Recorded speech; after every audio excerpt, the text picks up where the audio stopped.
Am I ready? Woo! Wow. That's a big crowd tonight. This talk doesn't have enough jokes. I thought about it when I was reviewing them earlier, so I'll try to figure out how to do it. So this is the main joke, so please enjoy it, because this is as far as we go tonight. I'll try to do my, classic, where am I? Yes, I have the right focus. Amazing. So, every talk starts with like either Harold pushing me to write a talk about something, or, excuse me, my thing is just broken for a second. 1 second, I will reset it. Oh, I forgot to put the dongle. So guideline number 1 of the day, don't forget to plug the dongle. That's guideline number 0. I have 10 guidelines. Okay, that's much better. Cool. So I am on x.com, formerly Twitter. I hate that so much. And every 6 months somebody has a hot take, as they do, about programming. There's hot takes every day for other things. But for programming, every 6 months someone from the game industry comes. And the last one I had was like, I don't use malloc. Just that's it. Just don't do memory allocation. That's just bad.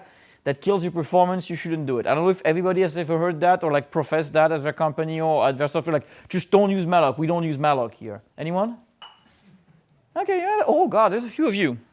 Then maybe the more sensible one that I've heard sometime, like coming especially from like the air traffic and automatic like pilot industry, which is like, don't use malloc while the plane is in the air. Like allocate as much as you want, but as soon as you start like taking off, just stop.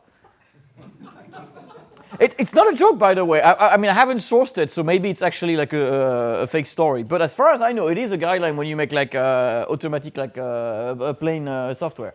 It's just like, as soon as you start the takeoff sequence, just stop. You can't use malloc anymore. You can use malloc again when you land. So I think they're just really worried that it will go wrong. So where does that come from, right? Where's the whole like mythology coming from? And I will try to discuss that over the next 45 minutes. So I've talked about performance a bunch. You might have seen these slides before because I used them for a previous talk at this place. I talked about profiling. I talked about multi-threading. Then I was like, well, since I'm on performance, I guess one day I should talk about allocations. So I guess this is the talk. And then I talked about cache and data locality, I think a year ago. I think it was here, actually. Maybe we were like 90 degrees rotated. I'm bad at graphics and can't rotate anything in my head. Anyway, hi, I'm Mathieu. Am I still tech lead? Yeah, I'm a tech at Paradox Development Studio. I make Hearts of Iron and I can't talk about it. I make stuff at Paradox, don't worry about it. You can reach me at all those handles, which none of them match. I took lots of precaution to make sure they did. No, it's just impossible. I've heard some people suggest that if you ever get kid, find an occasion to just basically book every handle possible on everything. I've heard some people do that nowadays. I don't know, I'm too old for this. So what this talks about, like how does heap allocation work? It's supposed to be like a beginner-friendly up to a certain amount of expertise talk. So please keep the tomatoes if some of those things sounds like CS 101. I'm trying to reach a broader audience. And I will try to ask as I go, like, does this feel like a thing you already knew? My hope is that it will kind of make a bell curve where like most of you know maybe half. And then hopefully at least some of you will not know everything, because else I guess why am I making this talk, right? So we'll see about that. So yeah, 10 guidelines for handling memory allocation. That's the like elevator pitch of this talk. For beginners and experts alike.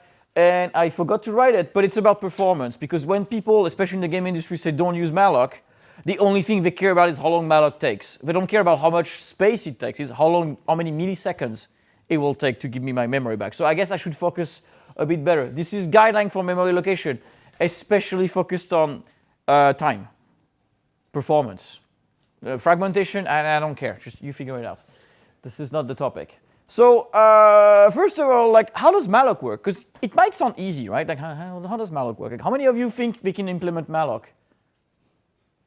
Yeah, it's not that easy as it sounds, right? You can. Okay, how many of you think you can implement a good malloc? Now we have less people. Interesting. So to define allocation, right, it's the act of reserving uninitialized bytes that you can use.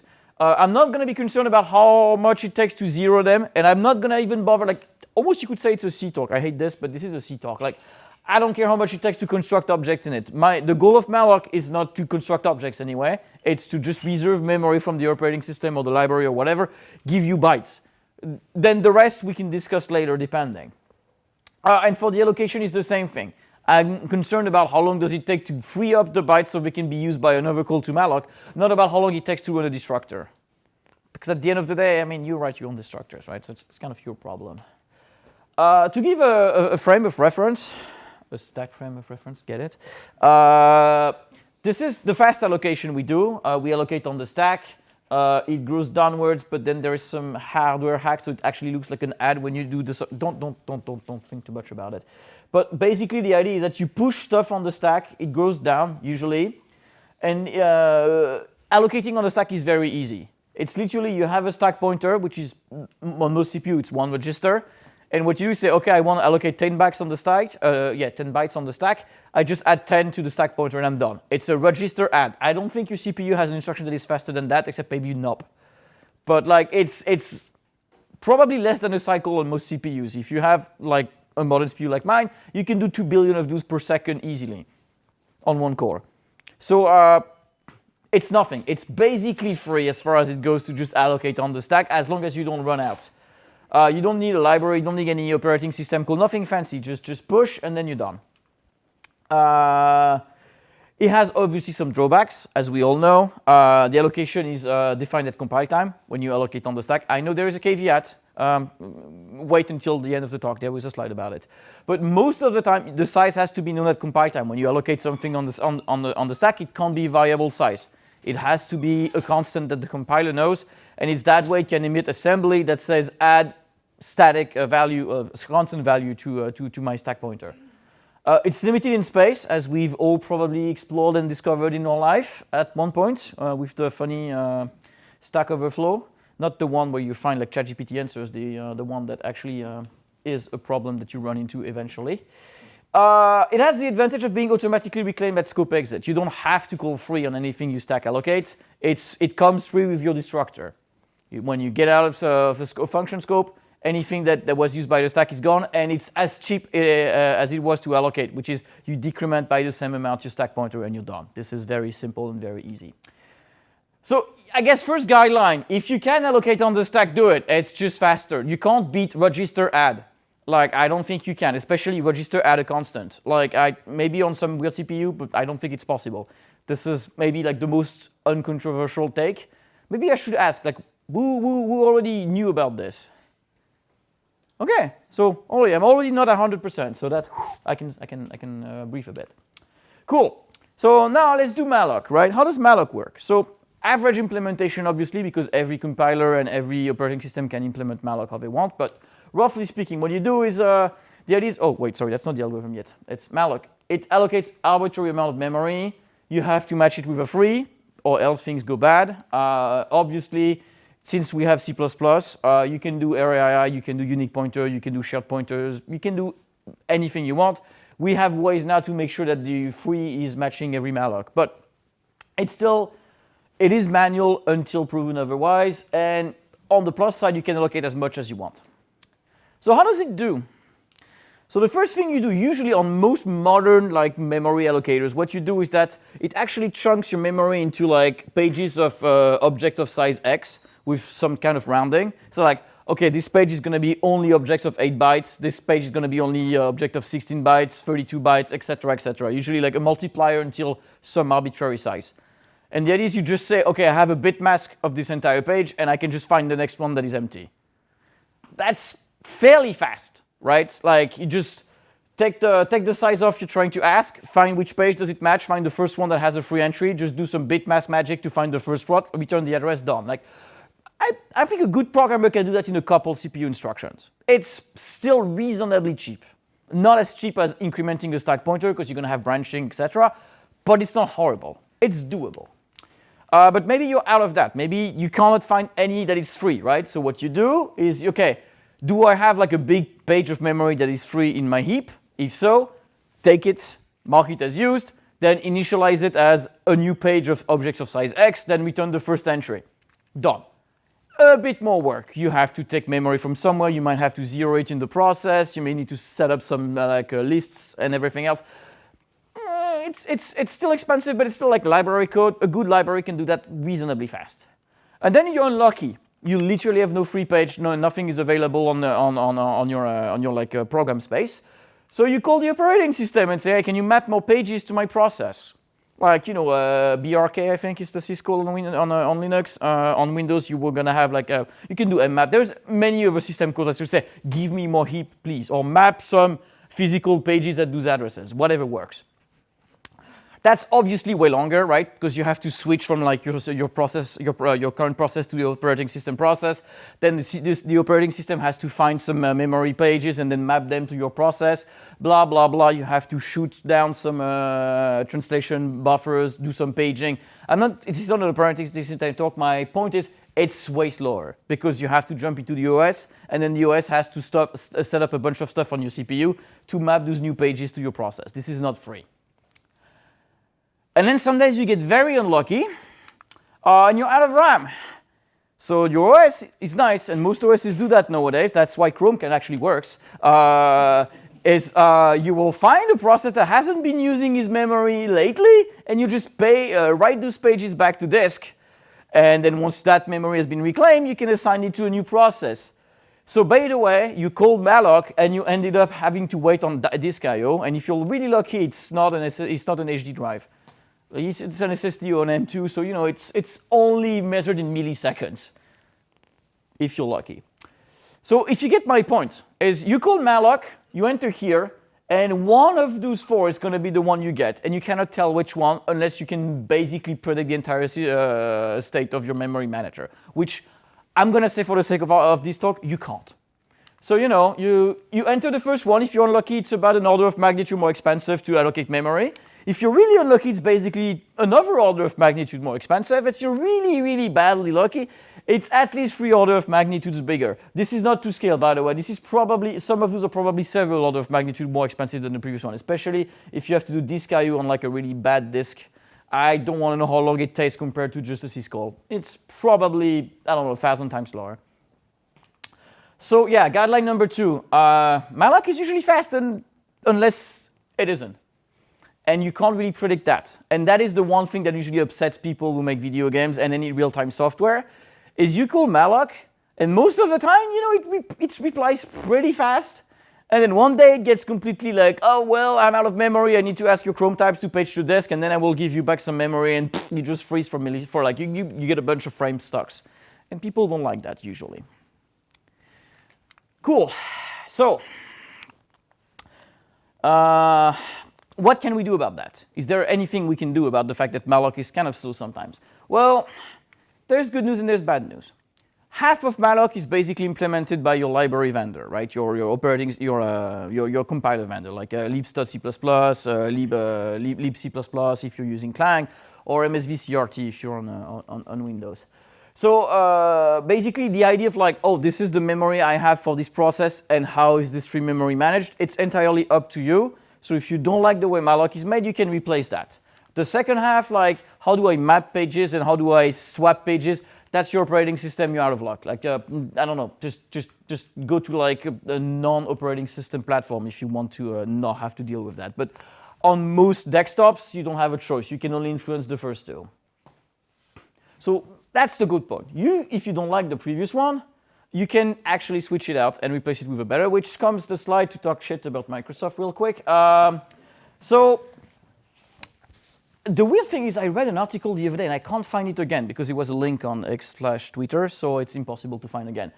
But the problem is the implementation of malloc that is in Windows is old. And by old, I mean like Windows 95 old, maybe Windows XP if we're lucky. Some research has happened since, and we have figured out stuff. For example, we have figured out that you don't need to lock a mutex to do free null because it's guaranteed to be a no-op by the standard. Please, Microsoft, add a return to free null before mutex lock. This has been one of my biggest issue, and I thought it was a urban legend, really, because I heard it when I joined the game industry. They're like, oh, you can't use MSVC, like you have to check null pointer before calling free or delete. And I'm like, that's a no-op. That's defined in the standard. Free null is a no-op. Delete null is a no-op. I should not ever have to write if null, delete. Well, it turns out on Windows in debug, if you don't like mutexes, you should probably not do it. It's annoying.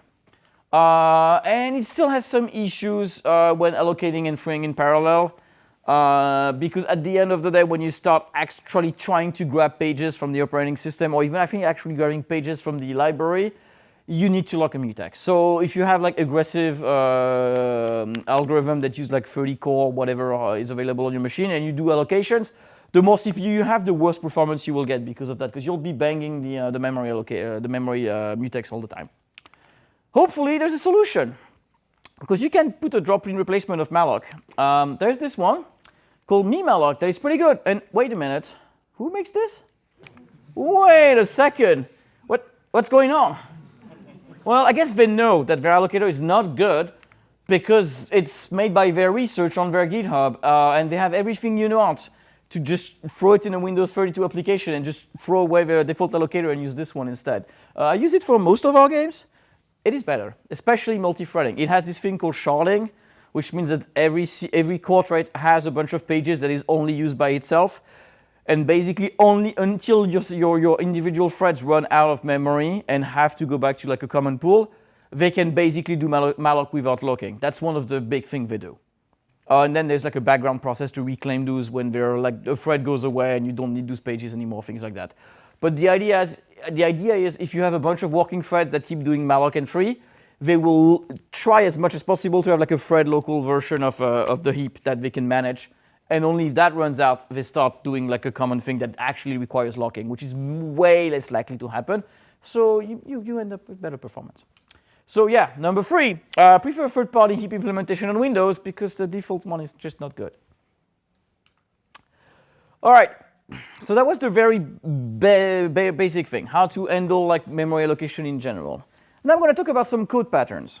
And again, that's the way you can tell me if this is very obvious or absolutely weird. I'm assuming it's very obvious, but I could be wrong.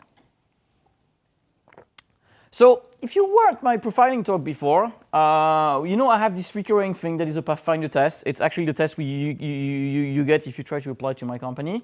And I had to review like, I don't know, dozens of those. It's always the same thing, right? Please write a Pathfinder for me on a 2D map to find the path from A to B. And because of it, I've seen a lot of code. And every time I get an interesting number, I try to profile it real quick just to get an idea of, oh, why is it better or worse than the stock solution?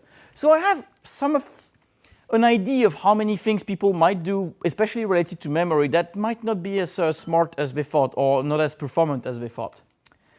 So let's try with the core loop, right? So the core loop of any pathfinding is basically always the same. Doesn't matter if you're doing A-star or like Discra or any or BFS, whatever algorithm you want.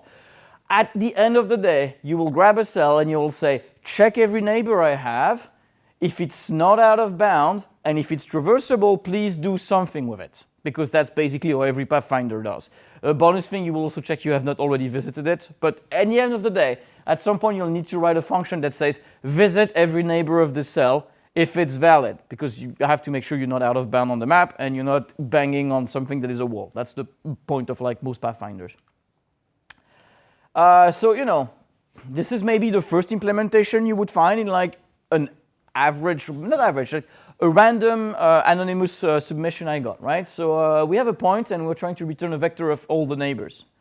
Okay, so you just make a vector of neighbors and then you say, oh, if x is greater than 0, then I'm not on the leftmost row, so column, so I can or row.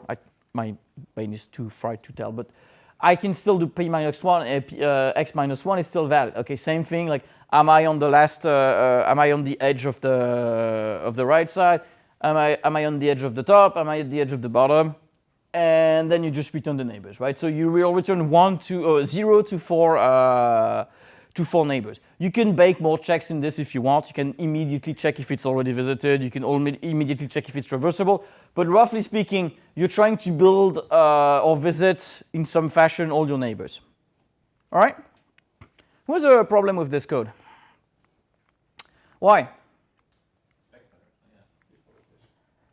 You know how many elements? Yes, because here you allocate. And on most implementation, here you allocate again. And here you allocate again. Oh, and here you don't because this has a geometric factor. So it goes 1 to 2, 2 to 3, 3 to like 6, and then you stop allocating. But yeah, you do 3 allocates. You do 3 calls to malloc, and then you move your bytes every time. It's not really great. We can fix this by using reserve. That's the most obvious option, right? We reserve 4, and then we know that at most we do 1 allocation here. And then everything else is fine. We won't do several allocations. It's already like a 3-to-1 factor. So, I'll take that as a win, which gives us the most basic guideline on the top. If you know the final container size, please use reserve beforehand rather than relying on geometric growth, because geometric growth is great at scale. It's really bad at small numbers. And also, it's still 1 is always better than how many geometric growth appends you need to do. If you know the final size, just do a reserve and you're done. Easy enough? Cool. Oh, I guess there's a bug in this. Don't worry, you might know what the problem is in advance, because I think this slide is a bug, but pretend you don't see. Okay, cool. So what if we did this instead, all right? What if I took the number of points? Oh, right, I know why I'm not doing this. Wait, what? Oh, yes. Okay, so let's say I want to do this in a loop. All right, so I take that as an output parameter. Like for example, once I got all my neighbors, I want to add them to a list of already like available points for some reason. It's slideware. It's not a thing you need to do, but I think it illustrates an example, right? So you will take a vector of points and then you will add them to like an already existing collection that you have here. That it's called like whatever neighbors, whatever. But you're smart. You know that you should do a reserve, right? Because appending to an existing container, it might reallocate. So just in case, you reserve the final size.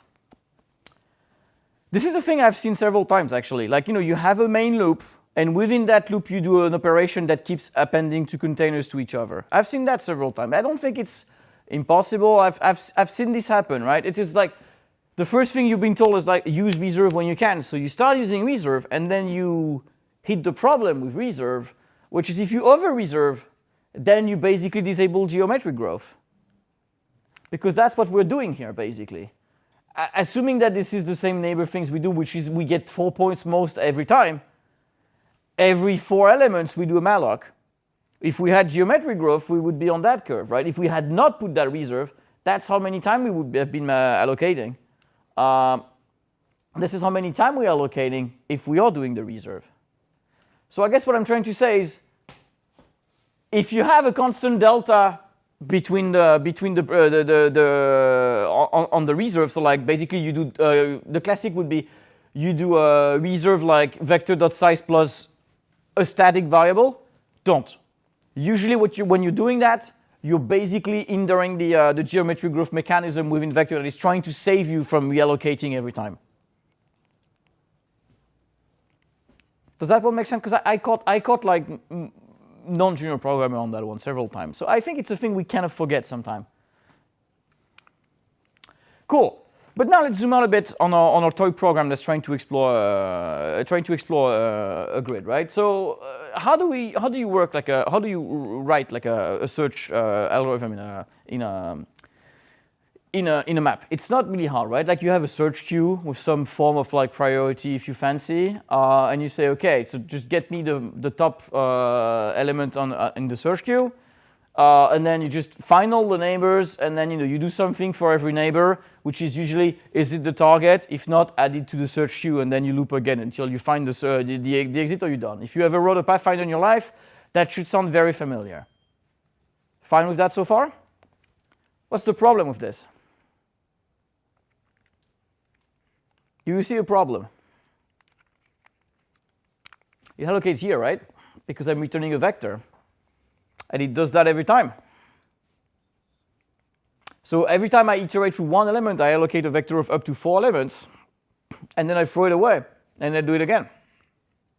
So what I could do instead is I could make neighbors an output parameter. I know, bear with me for a second. What if we make the vector an output parameter? Then all neighbor code is basically the same, except it doesn't need to do a reserve and it doesn't need to do a return, right? Because the only thing it does is it appends. And then we go back to our previous algorithm. You see the spoiler already, right? I'm gonna make the thing here, and then I'm gonna do this, and then I'm gonna do my loop, and I'll probably allocate mostly once.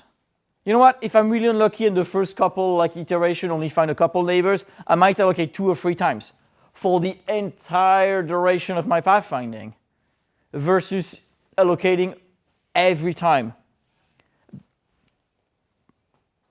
And that gets me to the next one. And I know that one is probably the most controversial in this talk, but if you're about to return a container, don't. Take it as an output parameter, because by making a container a return value, you entirely block the caller for having a chance of reusing existing memory. And that leads me to the next one. Reuse previous allocation when possible, because if what we're trying to avoid is calling malloc, because we know that malloc is unpredictable and might end up just taking forever, or just make more fragmentation. There's many reasons why you would like to avoid malloc if you can. You can't do that with a return value. There is no way. I wish C++ had a way, even with Mega and RVO or whatever, to say, oh, I'm constructing the return value in this variable I already had before. Please reuse the memory. No, you can't do that in C++. The only way I know is give it an output parameter and append to it. And so, yeah, I think, going back to that one, because I think it's the one that might be shocking the most people here, I think output parameters are a better option for any algorithm that's supposed to take a container, which, I mean, you should have a hint by the STL, because the STL also does that, right? Like, you don't have an STL algorithm that returns a collection. It always asks you for it.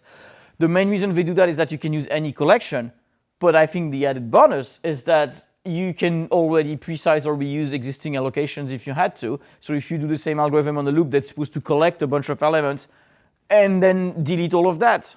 You know, when you do dot clear on a vector, it doesn't actually remove the memory. It only deletes the element. But you don't have to reallocate the vector itself. It's still there. It's still usable as long as you don't go over capacity. Oh, God, I really need to add some things. So, which leads me to clearing structures, right? Because let's see, I have a thing, every frame, I collect a bunch of visible and audible entities. Maybe I generate a debug message. And then I will have to clear it every frame, right? Because every frame, the collection of those things is wrong. I've seen this several times, right? This is maybe the easiest way of writing it. I don't know if it's in any book, but I if I know about this, I'm pretty sure I did not invent it, because I'm not that smart. So I probably read it somewhere oh, this is the easiest way if you want to if you don't want to make sure you don't want to mess the clearing of any of those elements, right? You just reassign you to a newly constructed element. That's the easiest way. That takes one line, and it doesn't matter how many things. I just reset everything to default values. Everybody's happy. It's really simple. And it's nice, except it frees all the memory I had allocated before. So if every frame I allocate along up to 1,000 pointers for visible entities or audible entities, well, the next frame I'll do it again. And if I don't do this reserve, I'll probably do it in a geometric fashion, which is better than nothing. But it's still worse than just doing it once and then basically reusing that same memory every frame. We are trading memory for time, obviously, because we're keeping that memory alive while we're not using it. But I would argue that in this case, this is worth it, because I don't have every frame the need to actually do a bunch of mallocs just to collect what visible entities exist. So instead, what I could do, and the reason why is because I've looked at several versions of the STL, including the game dev version of the STL, like EA-STL, for example, and vector is always implemented like this. Right? You assign vector you assign a vector from another vector. What you do is you clear and shrink to fit your existing vector, then you do a swap, then you're done. You can even skip the shrink to fit technically, because the swap will do it for you, but they want to make sure that once you exit this, the previous one has been deleted. It's the first 2 lines you could skip, right? It doesn't matter. As long as you do a swap with the other one, whatever allocation you've done is lost. So if I had a vector that had managed to accrue 10,000 entries, and I just default assign any other vector, I just free all that vector, and then I start appending again, which will start mallocating again. So I would argue that maybe you could do something like that instead, which is if the other one is not empty, then sure, do a shrink to fit and swap, because I don't know if the other one may be bigger. You can even try to be smart and say, okay, if the other one is not empty, or if the other one is empty and has a bigger capacity, then still it's buffer. But if not, keep my buffer because it's bigger and I'm trying to minimize how much memory I'm reallocating all the time. I don't know of any version of DSTL that does this, and I understand that there might be cases where you don't want to do it because it's a trade-off. Some people may want to assume that if you reassign a vector to something else, whatever memory it held is gone forever. So if you had done like a reserve 10 megabytes and then you assign it, you expect that memory to be freed immediately. I would argue that most of the time I would rather keep it until I explicitly say, no, I don't need it anymore. Just shrink it, or when I actually delete the vector. But that's not the case. And so that's why I think the one on the right is sadly more efficient, even if it's more lines. Because the one on the right will make sure that every time I do append on the next frame, I'm very unlikely to call malloc again. Most of the time, the only thing I will do is just copy construct or move construct a new version, a new entry, and then increment the size counter. That's it. The one on the left, way simpler, will make me reallocate the collection every frame. And I have 60 of those per second on a bad day. I'm trying to do more, but 60 FPS is not bad. You can quote me on that one. I'm sorry, I don't care. And obviously the problem is this is a compounding issue, right? Because even if I make all this, but then in my main code what I do is the thing on the left, I still have the same problem. This is an issue I haven't had a mega solution to it, because either you change your containers to be smart and try to save memory when you reassign them to something empty, or else you have to make sure that all the way down you do an explicit clear rather than trying to say, I have a simpler way, just call equals like a default construct. This might look like nothing, but I run into this a lot. So, that's why I call it oops. So my guideline number 8 would be prefer member-wise clear over assignment to empty struct. If, again, as my goal is, you think you're going to reuse this thing. Again, we're doing this in a loop, right? The goal is we're processing in a loop. We're probably going to reuse and reconstruct a collection over time that's going to be roughly the same size. Don't do a clear rather than reassign it to an empty struct. I know the empty struct is faster. You don't have to do member-wise, because member-wise runs the risk that you will forget one member, and then you will be like keeping data that you should not have. But on the other hand, you don't have to call malloc every frame. And that's a win. All right, now let's talk briefly about custom allocators, because I'm good on time. We can talk about custom allocator a bit. So, the problem that people have with malloc, and I mean the problem with most software, is that it's a trade-off, right? And malloc is a general purpose allocator. It doesn't really matter what software you're building, it should be good enough for you. It doesn't matter if you're trying to do like low latency, or like I don't care about memory, but I really care about fragmentation, or I really care about how much overhead I have if I keep mallocating like the weirdest pattern. Ideally, it should be good enough for everybody, and so it's a trade-off. It's under-specialized like everything in standard libraries because they have to work for everybody. You can't make assumptions about how it's going to be used, ergo you can't really try to optimize it for one specific case. So you have to make compromises in a few directions. But what else is there? What if we don't use malloc and find another way to do like basically heap alloc, because we know what we want and we can laser target something more efficient. So going back to the stack, I'm surprised nobody mentioned alloca yet, which is good because alloca is old and terrible, but it's also a thing that I've seen a lot. For those who don't know, I'm sorry I told you, but alloca is a C call. It is technically not standard, but I've seen it in just about every compiler I looked at. What alloca does is it's dynamic stack allocation. Alloca is basically the same API as malloc, roughly speaking, like it takes a size and returns a void pointer. The difference is that memory is it's doing the same thing, right? It increments the stack pointer by how much your argument is, and then it returns the previous value of the stack pointer, and that's your memory, and you can use it immediately. And the same way as stack allocation, it is really fast because it's literally like one register add, maybe a second one to just fix up something in the assembly, but it is really trivial. In terms of memory allocation, you can't really beat it. It's a C API, so if you actually want to use it with anything reasonably C++, anything that has a side effect on destruction or construction, you need some wrapper around it, maybe a macro even, to be able to say, okay, allocate with alloca, but also run the constructor on this thing, and also have some form of magic variable that when destructed will guarantee me that this is actually calling the destructor. It's a bit of work, it's not a lot of work. We have used it at Paradox for a long time. Some projects still using it. I'm trying to kill it. It's going to take a while. It has advantages. It's there, it's almost standard, and it's pretty fast. The main issue is you're bound by stack size. Do you know how much your stack size is? Oh, like 2-3 people think they know. Who knows, like, in an order of magnitude, that maybe with an order of magnitude of error? Okay, 2 order of magnitude of error? Like, you know, like, do I have a megabyte or 100 megabytes? Like, that kind of margin of error. Or like 100, or maybe 10K. Like, who knows? It could be either way. Okay. That's still, most people are still giving me a no. They're like, I don't know, maybe I have a gigabyte of stack, maybe I have like 10K. I don't fucking know. It's memory. So yeah, my goal is you have limited space and you have no idea how much, so you can't even reason about like, oh, is this like a safe alloca or is it like a really bad alloca? When alloca fails, it's really funny because you only get it because when you write to it, you get like a stack overflow. That's usually how you catch it. It's really fun, especially on threads, especially if you have to ship on Mac. Because on most CPUs, the stack is several megabytes actually. Unless you make threads, and those have basically a few kilobytes.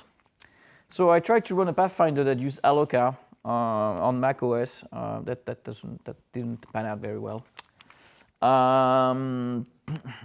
Some threading libraries allow you to set the stack of a thread. So for example, if you use pthread, and when you call pthread create, you can pass an argument that says this is my required stack size.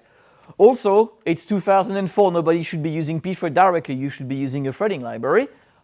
Unluckily for you and me, studthread and studgthread does not. Because to quote the standard library, oh, we can't even guarantee that there is a stack on the machine, so why would we standardize it?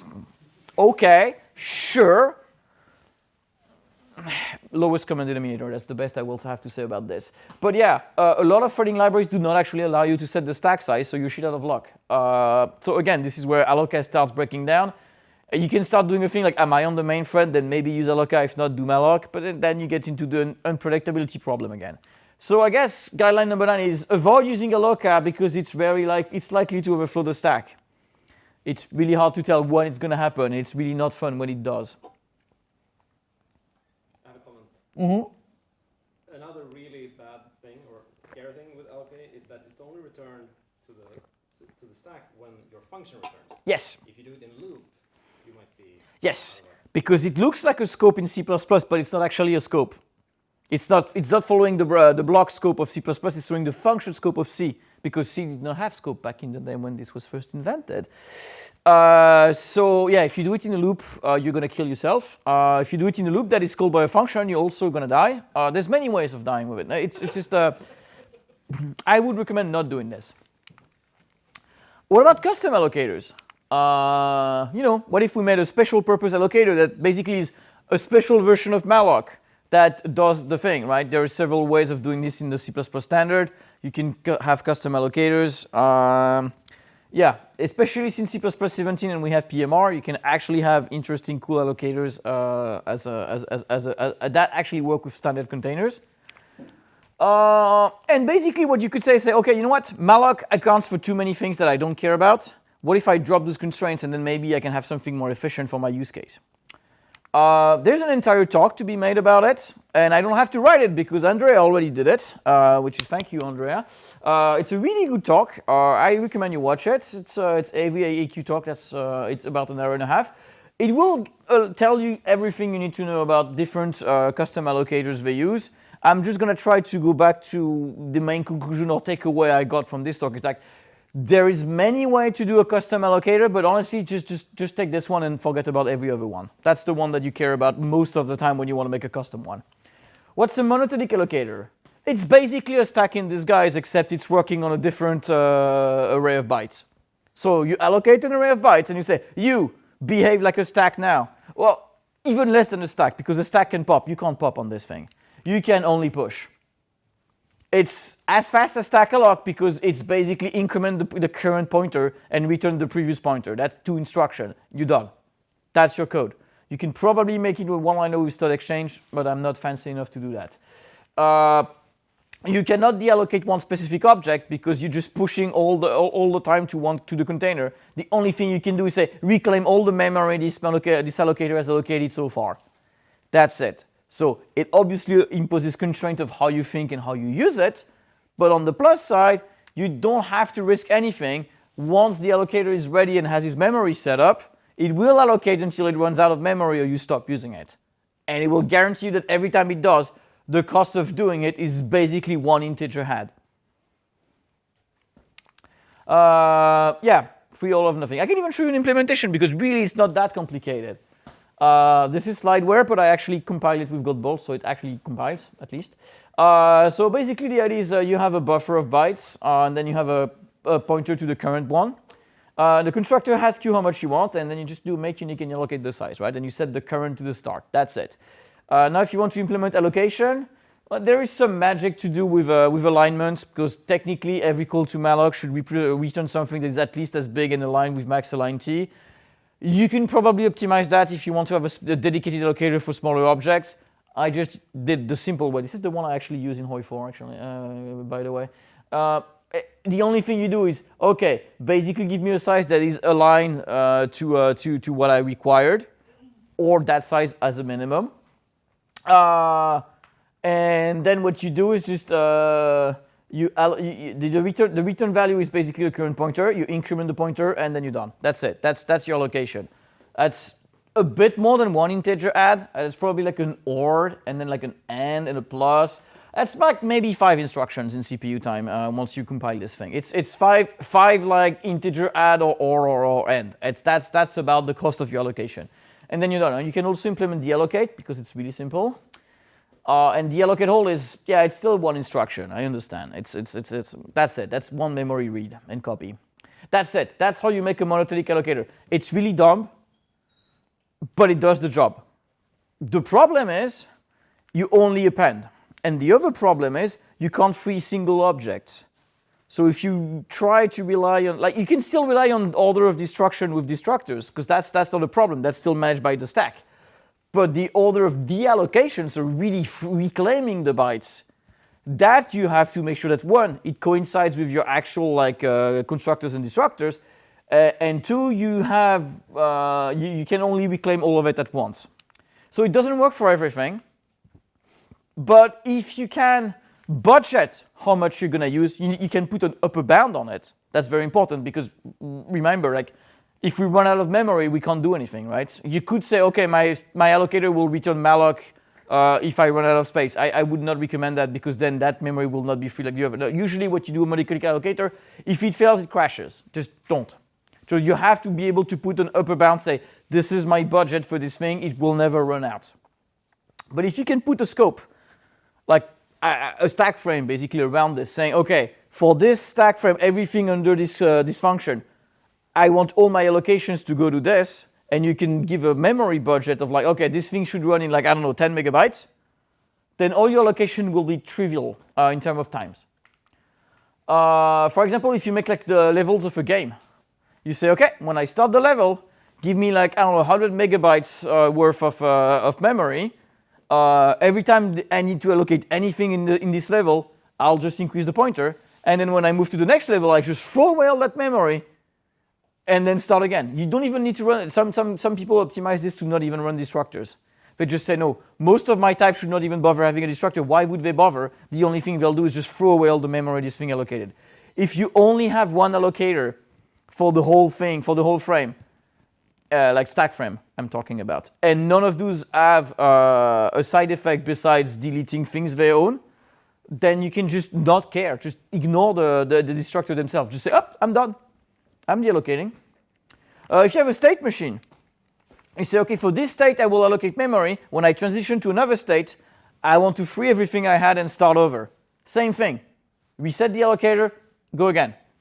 Any kind of transaction, request, operation processor, like a web browser, not a web browser, a web server is a really good option. Like, take an HTTP request, serve it, go down. You could say, okay, for this HTTP request, this is your allocation. Allocate, allocate, allocate. When you're done, throw all that away. Take the next request. You could put one per thread. That's what I do. Like, if you look at the code of this, it takes, like, if you want to make this thread safe, you can just add like a, an atomic on this, and you're done. And if you can also make one per thread if you prefer. Like, either works. And then you're done. And it's really, really efficient. So my last guideline for tonight, because I'm basically running out of time, is consider monotonic allocators. If your resource can be scoped and budgeted, it is way faster than malloc. And it guarantees an upper bound, which has good and bad sides. Remember the thing about the plane? That's what they do most, not every plane, but like they say, okay, well, in planes they allocate beforehand. On video games we do the opposite. We say, there's no way this level can take more than 10 megabytes. And then if it does, well, you scream at the content designers and ask them to put less stuff in the level. Or you increase the budget. I'm not joking, this is what Doom does, and has been doing that for like 30 years. Cool. So to wrap this up real quick, dynamic allocation comes with an unpredictable runtime cost. Most of the time you will be fine. Sometimes you'll be very unlucky. Try to size up allocation and reserve the right size when you can. And reuse containers in memory as much as possible, because again, we want to avoid calls to malloc and free. I never mentioned free, but it's roughly as expensive as malloc because you need to do the inverse operation. And consider monotonic allocators when you can, because they're very simple and they're very efficient. And furthermore, I still think your big should be destroyed. Thank you.